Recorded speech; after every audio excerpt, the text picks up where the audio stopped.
All right, today is the day of the big game. It is Sunday, February 8th, and Turning Point USA has their own halftime show. And they are marketing this, and it is quite an ordeal. We're going to talk all about it. I'm going to zoom out here because this is a picture from Twitter. This Sunday, February 8th, boycott the bid game and their demonic anti-American, anti-ICE, and poisoning our children and generations to come with their demonic halftime show, referring to Bad Bunny. Tune in, to Turning Point USA for any one of these. Kid Rock being like the main performer.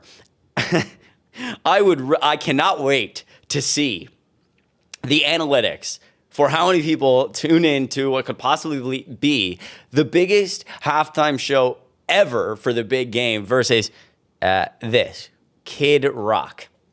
Kid Rock. We're going to hop into all this, but before we do, if you don't know who I am, you're like, who the hell are you? My name is Chris Mowrey. I do a daily YouTube video here, a daily episode, I should say, on the Adam Mockler channel. So if you enjoy this type of content, you enjoy the way I do videos, I do have my own YouTube channel, and if you go right down below, you can subscribe to both me, Chris Mowrey, and the Adam Mockler channel. It'd mean a lot. I really, really appreciate all of your support lately. You guys have been showing so much love on my channel, and from the bottom of my heart, I love you and appreciate you. All right, so first of all, I want to point out, I can't play the audio of this because it's Kid Rock's song, and he'll definitely freak out and get this YouTube video taken down, probably because we're one of the fastest political growing YouTube channels like in the entire world.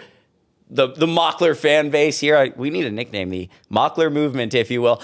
Regardless, I can't play the audio of this, but I can show you. I'm just going to kind of hit play. If you look at the audience here, this is from earlier this year, Kid Rock performing at a Turning Point USA event. The audience just, I mean, what is even going on here? People don't seem super interested. Somebody tweeting, what in the Epstein Island is this? Now, before I show you more about Kid Rock, some of the controversy he's been in, and what you should know to prepare for just such a amazing halftime event put on by Turning Point USA, I want to play this video. It's been going really viral. Obviously, the person running Turning Point USA right now is Erika Kirk, and we have talked a lot about Erika Kirk on this channel. Now, I know there's a lot of rumors that fly around about Erika Kirk and J.D. Vance and how she's, doing all this grifting after Charlie's awful assassination.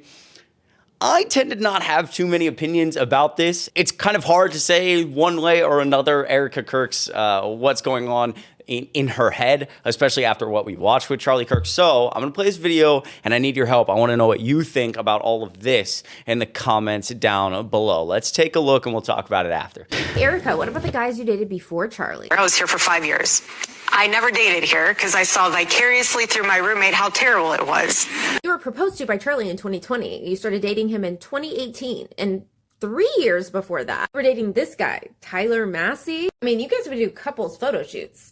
This is still online. And this is only 3 years before you started dating Charlie. He's in heaven.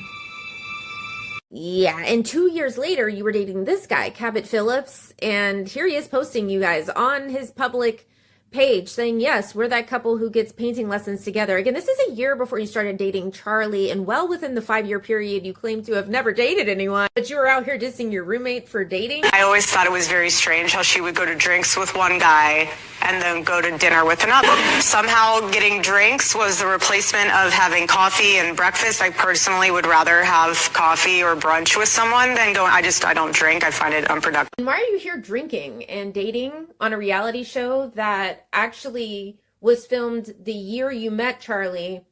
So you obviously were dating. So I'm not understanding your timeline. I mean, you're talking to a guy here who's asking you out on a date and you're taking his number?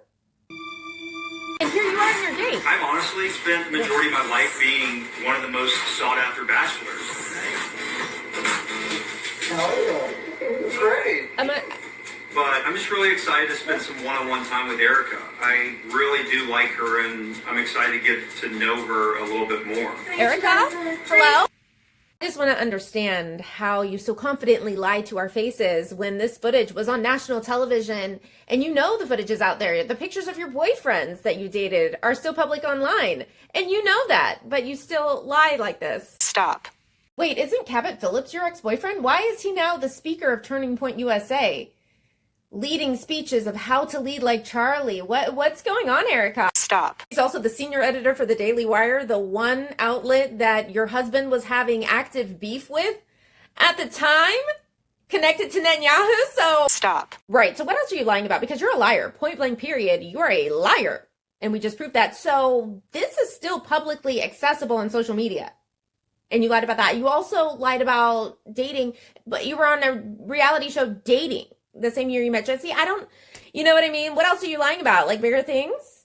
Very interesting. Now, first of all, I will point out, I actually didn't know a lot about Erika Kirk's past, like being, some type of public figure, actually being on these reality TV shows. I do find it interesting, though, that a lot of right-wing people these days are just straight up failed Hollywood people. Like they all have previous careers somewhere in Hollywood.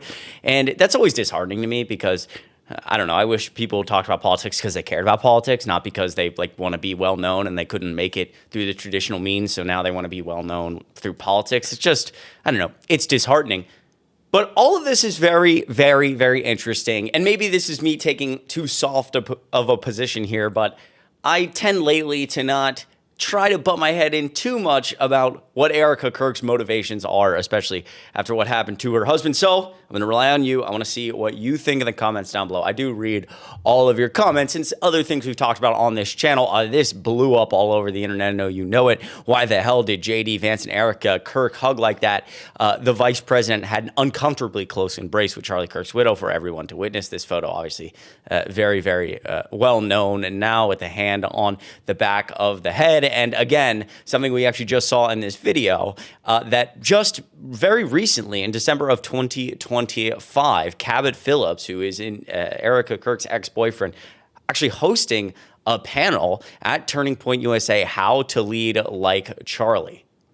That's interesting, and this is part of that Turning Point event where they had this kind of memorial area set up for Charlie Kirk.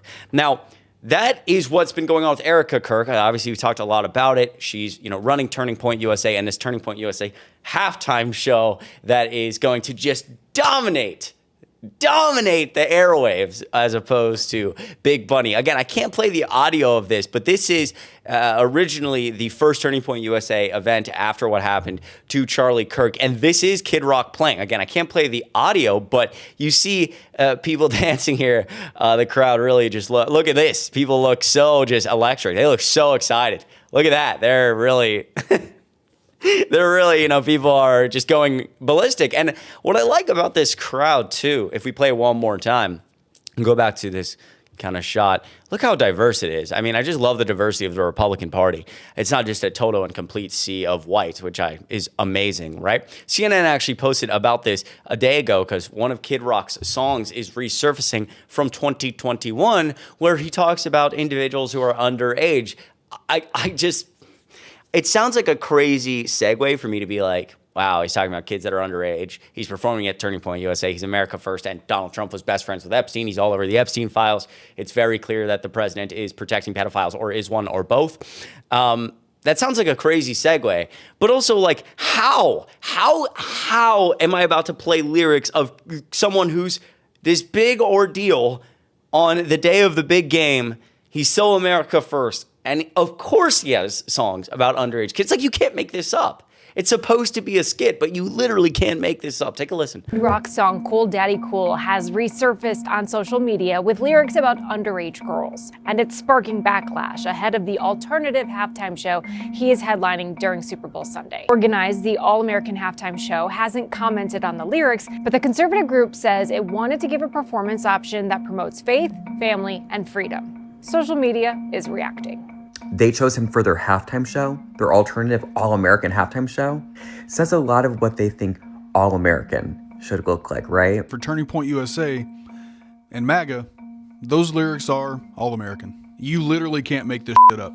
The show will run as an alternative to Super Bowl headliner. Exactly my point. You literally can't make this shit up.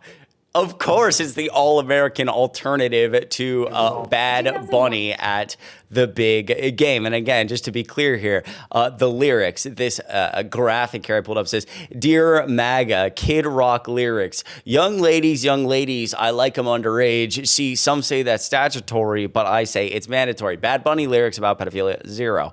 Kid Rock, sex tape released featuring Kid Rock and Scott Stapp of Creed having sex with several strippers. Bad Bunny sex tape, 0.